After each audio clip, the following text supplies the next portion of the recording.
January always shows up in its own special way. No warning email, no calendar reminder, no "are you ready" text. You only realize it's here when you open the door, step outside, and think, wait, was it this cold yesterday? January isn't aggressively brutal, it's just cold enough to make everything you normally do feel suspicious. Getting out of bed, picking an outfit, drinking a cup of coffee. Suddenly, all of it requires way more motivation than it should. This is the month where your body and the weather both start having opinions, and you learn to adapt the only way humans know how. By complaining, casually, for fun. And that's where the story begins. Story 1. January and the weather ambush. The most annoying thing about January isn't the cold, it's how the cold shows up. January doesn't warn you, it doesn't give a heads up, it just waits until you're feeling confident, and then attacks. Yesterday, you wore this exact outfit and felt fine. Today, same outfit. But now you're standing outside questioning every life choice you've ever made. January teaches humanity a very practical lesson. Cold isn't dangerous, overconfidence is. From that moment on, getting dressed is no longer about fashion or personal style, it's a survival plan. You're no longer asking, "Do I look good?" You're asking, "Will I survive today?" You stand in front of the mirror wearing 3 layers that absolutely do not match, and you accept the truth. Today is not a look good day. Today is a stay warm day, a power through it day, a make it home with feelings still left in your ears kind of day. Story 2. The war against the blanket. The blanket is the safest place on earth, not because it's magical, but because under the blanket, life temporarily can't find you. The alarm can go off, responsibilities can wait outside, but under the blanket, everything is officially postponed for very valid reasons. You're not being lazy, you're conserving energy. Every January morning is a serious moral battle. On one side, work schedules the idea of being a responsible adult. On the other side, the blanket, warm, silent, completely judgment-free. You lie there thinking way too deeply, do I actually need to get up right now? And when you finally leave the blanket, even if it's just to sit up, you realize something important. Today doesn't need to be successful, it just needs to start. And honestly, getting out of the blanket at all already counts as a personal achievement. Story 3. Phone battery and emotional sympathy. There's something very suspicious that happens in January. Your phone battery starts draining way faster than usual. You leave the house at 42%. You haven't done anything, no videos, no games, no heavy work. You check again, it's at 18%. It just drops, like it's lost faith in life. And at that point, you start feeling bad for your phone. Maybe it's tired too. Maybe it can feel the weather. Maybe after a long, non-stop year, it looks at January and thinks, yeah, I'm not trying this month. You plug it in, but somehow it doesn't feel much better. And then it hits you a strangely comforting truth. The problem isn't the battery. The battery isn't broken. The phone isn't weak. January just has the special ability to drain the energy out of everything around it. Humans included, devices included. It's not the battery's fault, it's January's fault. Story 4. Your joints, the weather forecast department. The human body actually has a voice. We just don't listen to it until January shows up. Suddenly, your knees start talking before the temperature drops. Your back reacts faster than the weather app. Your neck. One wrong turn and it already knows whether today is windy. You don't need a forecast anymore. You just need to stand up. If your knees make a weird noise, it's cold. If your back feels sore, rain is likely. And if your neck decides not to cooperate, congrats. The weather has officially changed. The funny part is your body doesn't complain loudly. It just sends notifications. Quiet, very clear. And at some point you accept the truth. You're not just a person anymore. You've become a walking weather report, more accurate than the one on your phone. Story 5. The jacket, a mysterious storage unit. Winter jackets have way too many pockets. So many that no one actually remembers how many pockets they have. Outside pockets, inside pockets, chest pockets, zipper pockets. And those surprise pockets you only discover when you randomly stick your hand in and think, wait, this has a pocket too. In theory, jackets are designed so you never lose anything. In reality, they're where your stuff disappears the fastest. Keys are always the first victim. You clearly remember putting them in your jacket pocket. You remember the weight, the confidence, the certainty. And then 5 minutes later, you're standing in January cold in front of a door and the keys have simply ceased to exist. You start patting yourself down, checking every pocket, one by one, with a very quiet kind of panic. And then it hits you a very January truth. Jackets may have a lot of pockets, but none of them can hold hope. Story 6. Cold coffee and cooling motivation. Hot coffee is the symbol of hope. The moment you hold a freshly brewed cup, you genuinely believe today will be different. You'll be alert, focused, a more responsible human than yesterday. The coffee is steaming, so are your ambitions. Then you turn away for just a second, reply to a text, check an email, stare out the window wondering why the sky looks so emotionally gray. You turn back, and the coffee is cold. Not slowly cold, betrayal cold. You take a sip and instantly know something has changed. The motivation is gone, the inspiration is gone. All that's left is lukewarm coffee and a very calm acceptance of reality. And that's when you learn a very January rule. It's not just coffee that cools down fast. Motivation does too. It starts strong, but the second you turn your back, it cools off immediately. Story 7. When it gets dark at 5 p.m. January pulls off the same group scam every single day. It gets dark at 5 p.m. Your brain looks out the window, sees the sky getting dim, and immediately decides, cool, the day is over. That end of work feeling hits way too early, even though you've barely done anything yet. Once the light disappears, everything feels late. You feel more tired, slower. Your thoughts drift toward dinner, the couch, and doing absolutely nothing. Your brain does not care what the clock says. It believes the sky. The problem is, the clock says something else. It's only 5. Some days you've been back from break for maybe 20 minutes. But in your head, today is basically done. January doesn't make you lazy. It just messes with the lighting at the wrong time, tricking your brain into thinking you've been grinding all day, when in reality you've barely finished warming up. Story 8. Not lazy justified. Let's clear this up immediately. You're not lazy. You are fully capable of working, thinking, and functioning like an adult. It's just that in January, everything suddenly feels not worth doing right now. You look at your to-do list. Nothing is wrong with it, everything is reasonable, necessary, should absolutely get done. And yet somehow, none of it feels urgent enough to make you move. You're not refusing, you're postponing calmly, logically, with evidence. Your brain starts doing math. This can wait, that's not urgent. And that thing, honestly, no one will notice today. And then you reach a very reasonable conclusion given the circumstances. You're not lazy, you're reacting to the environment. It's cold. And in weather like this, everything can wait, just a little longer. Story 9. Gloves versus technology. Gloves were created with a noble mission: keep humans warm, and they do that job very well. The problem is, while fulfilling that mission, gloves accidentally destroyed the entire relationship between humans and technology. The second you put gloves on, you immediately lose the ability to unlock your phone. No fingerprint, no touchscreen response, and absolutely zero concern for your desperation. You start tapping harder, swiping more aggressively, even talking to your phone like it might emotionally understand the struggle. Eventually, you have to take one glove off. Expose your bare hand to the January cold, just to reply to a very short message. And in that moment, you realize a painful truth. After thousands of years of evolution, after countless groundbreaking inventions, humanity still cannot stay warm and use a phone properly at the same time. Technology didn't lose to the weather, humans lost to gloves. Story 10. I'll do it tomorrow. January's magic spell, "I'll do it tomorrow," is a familiar phrase.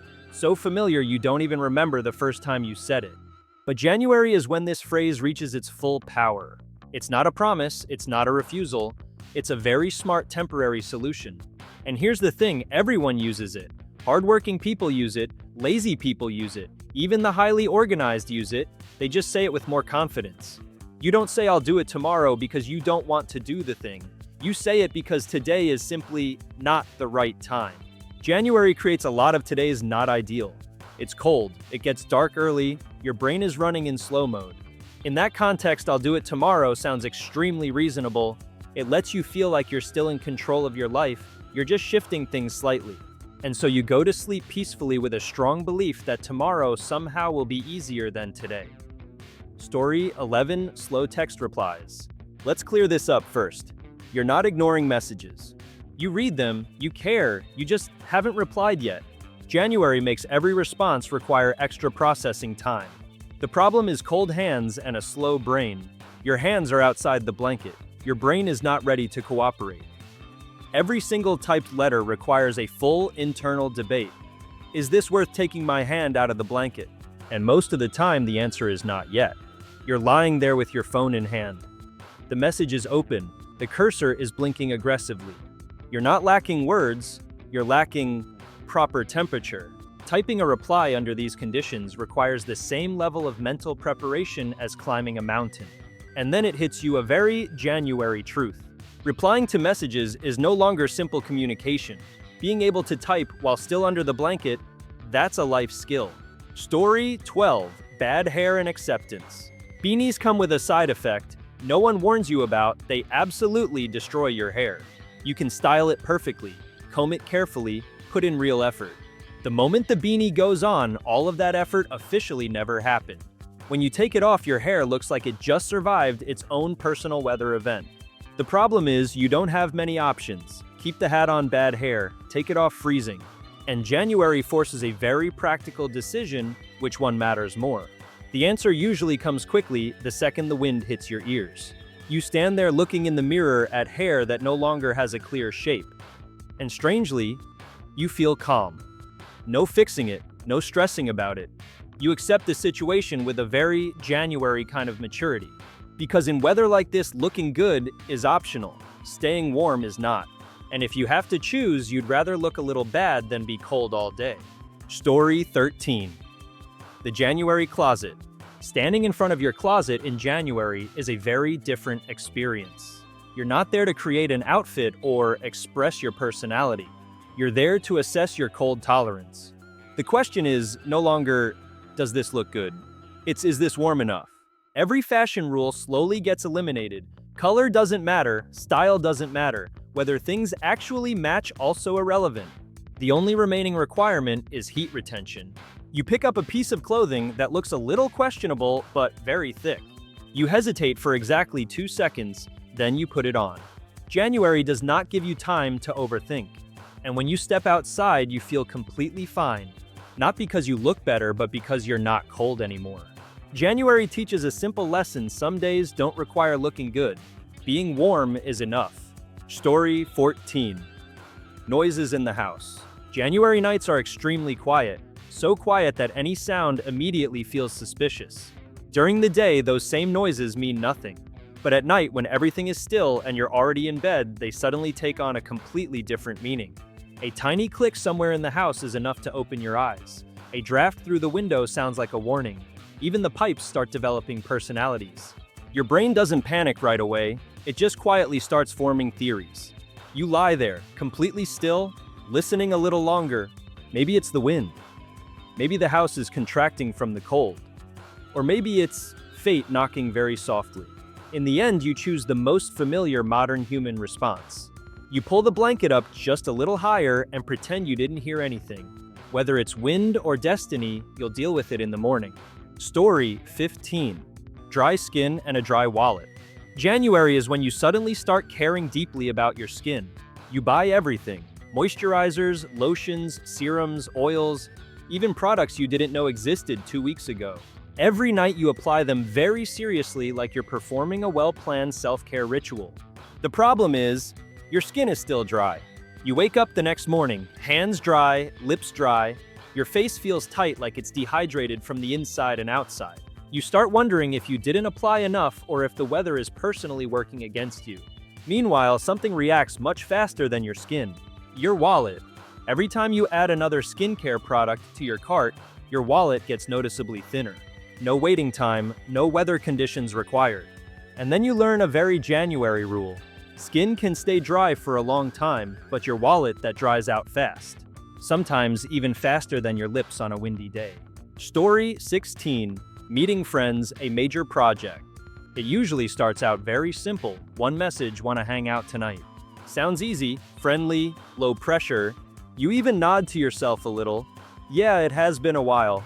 Then the thinking begins. Hanging out means going outside. Going outside means getting dressed. Not just throwing something on, but dressing warm enough, presentable enough, and strong enough to survive January wind without immediate regret. Just thinking about that already starts draining your energy. You sit there, look at your phone, look at the weather, look back at the chair. What was once a fun social plan slowly turns into a project that requires preparation. And eventually, you make a very reasonable decision. Not because you don't value your friends, not at all. It's just that today, the effort required to put on outdoor clothes is simply too high. So, maybe not today. Let's reschedule for a warmer time. Story 17. Going to bed early. = self-care. Going to bed early is a perfectly valid reason, no evidence needed, no follow-up questions required. You say it once and the conversation ends. January fully supports this decision. It's cold, it gets dark early, your body is more tired than usual. Everything is on your side. You're not going to bed early because you're bored, you're doing it because you know how to listen to yourself. This isn't avoiding society, this is mental maintenance. And if someone asks why you're not going out tonight, I'm going to bed early, sounds incredibly mature. The best part, you don't have to explain anything else. No one asks why so early with suspicion. Everyone gets it. Everyone has been in bed at 9 p.m. thinking, honestly, this is fine. In January, going to bed early isn't giving up. It's a socially accepted form of self-love. Story 18. The heartless alarm clock. The alarm goes off. That's it. No greeting, no concern, no awareness of your situation. It rings exactly when it's supposed to, with a cold, unwavering commitment that's honestly a little impressive. Outside it's freezing, it's still dark, the blanket is warm, your body is clearly not ready to exist in any form. The alarm does not care. It doesn't know it's January, it doesn't know the wind is brutal, it doesn't know you went to bed late. You lie there listening to it ring and realize there is no negotiation here. You can hit snooze, but that's just delaying reality by a few minutes. The alarm will still be there, patient, waiting for you to lose. And then it clicks the most important truth of all. The alarm clock doesn't hate you, it simply doesn't care who you are. It rings because that's its job, your feelings not part of the system. Story 19. Shorter conversations. Meeting up in January still looks perfectly polite. People greet each other, smile, ask how things are. Nothing seems unusual, at least on the surface. But after a few exchanges, something becomes very clear. The conversation is moving faster than normal. No small talk detours, no long stories, every sentence is trimmed down like everyone is subconsciously optimizing for time. Nods come quicker, responses are shorter, the laugh happens, and then it's over. It's not that there's nothing to say, it's not that anyone doesn't care. It's just cold, and staying outside longer than necessary isn't part of anyone's plan. Everyone understands that, so no one takes it personally. The meetup ends early politely, smoothly. No one says it out loud, but everyone is thinking the same thing. We've talked enough, time to go home. Story 20. Food delivery, a great invention. The best thing about ordering food in January is that you don't have to go outside. No jacket, no scarf, no checking how aggressive the wind is today. You just stay inside, warm, and use your finger to make a few very civilized taps. The miracle is without stepping foot outside, you still get a good meal. The food arrives hot, complete, exactly what you wanted. You don't deal with the weather, parking, or the exhausting question of where should we eat. It's all handled for you. In the moment you open the food container and sit down to eat in peace, you realize this is not a small thing. This isn't laziness, this is progress. This is technology meeting human needs during difficult conditions. January makes a lot of things uncomfortable. Food delivery isn't one of them.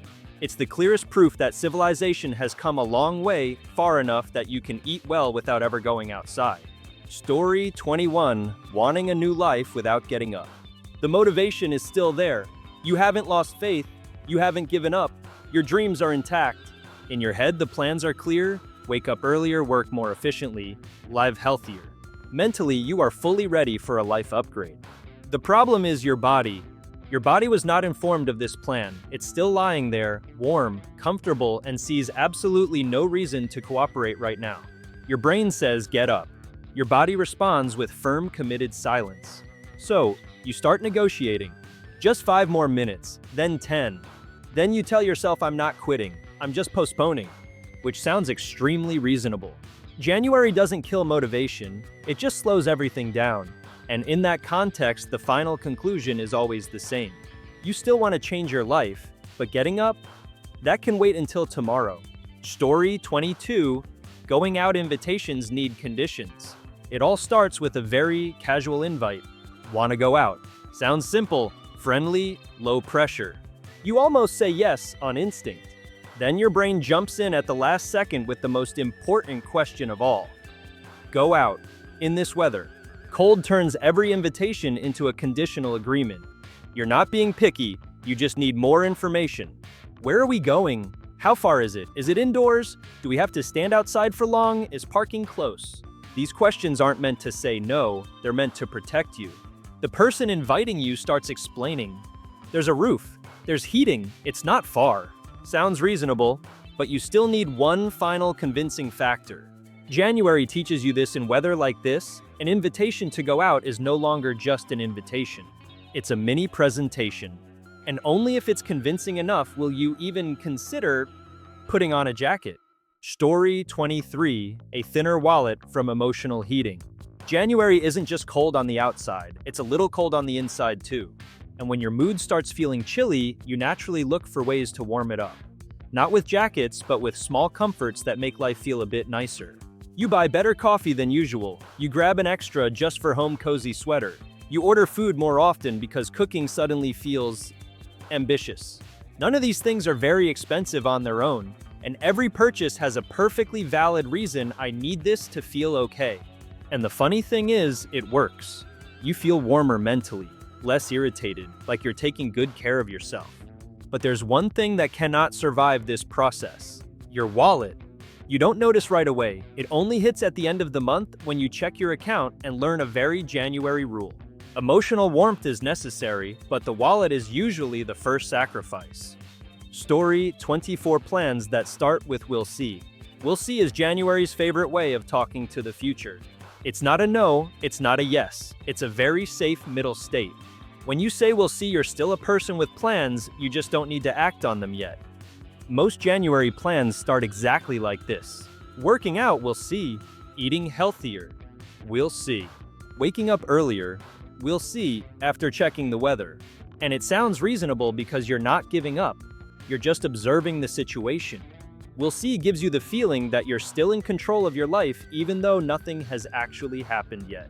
It's like bookmarking an idea and leaving it there waiting for a better day, warmer, less windy. January doesn't demand decisions right away. It offers a gentler option. Not now is okay. Let's just see for now.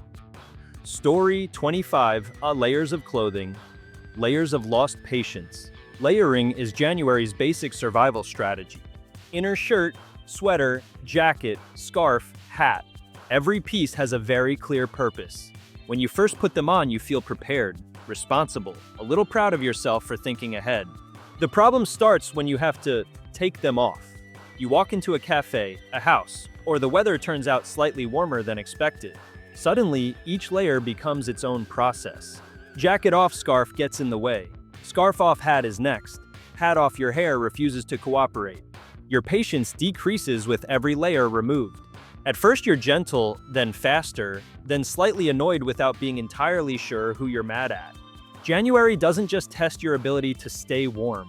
It also tests how much patience you have for putting layers on and taking them off every single day. Story 26. Not gaining weight, just closer to food. You're not gaining weight in January. This is very important and needs to be stated clearly. You're just closer to food than usual. It's not a personal choice, it's environmental. Cold weather keeps you inside. Being inside puts you near the kitchen. Walking past the kitchen makes opening the fridge very convenient. And once the fridge is open, not grabbing something to eat basically goes against human survival instincts. You're not eating because you're hungry, you're eating because it's cold, because you need energy, because your hands were free. Every reason is completely logical, especially when thought through in a warm room. Your clothes feel slightly tighter, but you quickly find a scientific explanation. Layers change the fit, or maybe laundry did something weird. January didn't make you gain weight. It just shortened the distance between you and food until the relationship got a little too close. Story 27. A legitimate reason to be tired. January gives humanity a valuable gift, a legally accepted reason to be tired. You don't need a long explanation, no schedules, no task lists. You just say it's January, and that's enough. Cold weather slows the body down. Early darkness tricks your brain into thinking you've been grinding all day. All of it adds up to a very convincing level of exhaustion even if you didn't actually do much. And the best part, no one argues with it. You're not tired because you're weak. You're tired because of the weather, the light, the simple fact that January exists.